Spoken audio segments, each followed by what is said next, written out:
This is the ghost story at Mackey Auditorium on the CU campus.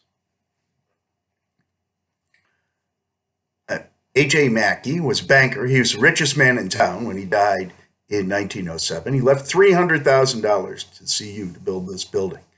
That's almost 8 million bucks in today's money that his adopted daughter didn't want to part with. So she did the proper American thing. She sued.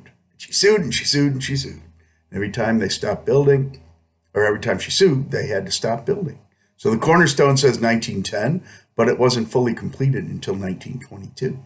Mackey gave the money to the school because his daughter married a boy he didn't think was appropriate for a banker's daughter to marry. Well, as you can see, it's a beautiful building.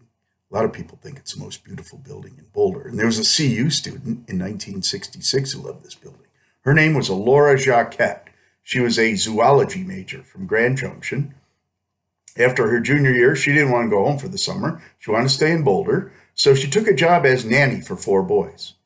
One day, she took those boys to a movie at the old Flatirons Theater in the Hill neighborhood. But she didn't want to see this movie with the kids, so she borrowed a watch from one of the kids. While they were in the theater, she's going to come over here, sit on the front steps, have lunch, draw some pictures of animals, and then get the kids when the movie let out. When the kids come out of the theater, Laura Jacquette is not there to get them. But they knew she was coming to Mackey, so they came to look for her. And on the front steps, they found her shoes, her sketchbook, her half-eaten lunch, even the watch they loaned her. But they couldn't find Laura Jacquette.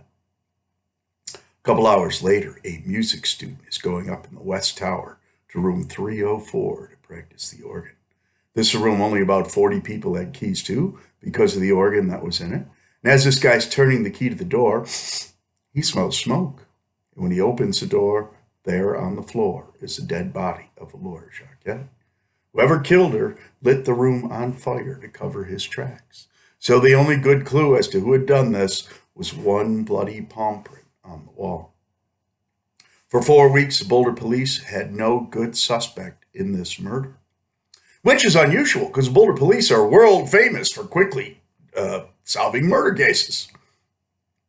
I botched that joke, didn't I? So they put for one of the first times it was ever used in the country, they put a Crime Stopper ad in the paper, asking anyone who knows anything to call.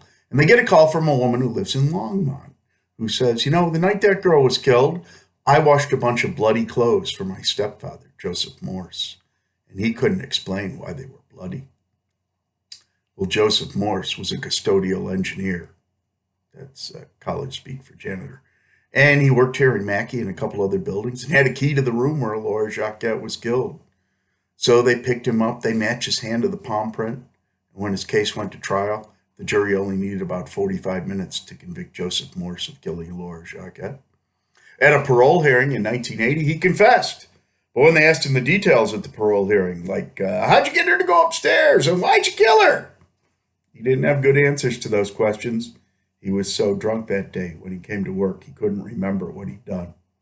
And no, he didn't get parole. He died in the state prison in 2004. Well, since Laura Jacquette's murder, strange things have gone on in Mackey Auditorium. They took the organ out of the room where she was killed in 1977. No one wanted to go in there and play it anymore. People said the room felt really creepy and weird.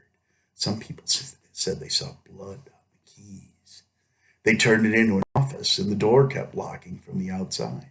Campus cops had to come and let people out. And people still say, if you're at Mackey Auditorium at night, when there's nothing going on, you might hear a woman screaming, or you might hear organ music from that organ that's gone for over 40 years. And if you go upstairs, outside the room where she was killed, someone has written on the wall in permanent ink, "Rest in peace, Laura Jacquette. May this room be peaceful forever." This is like a Disney tour, isn't it?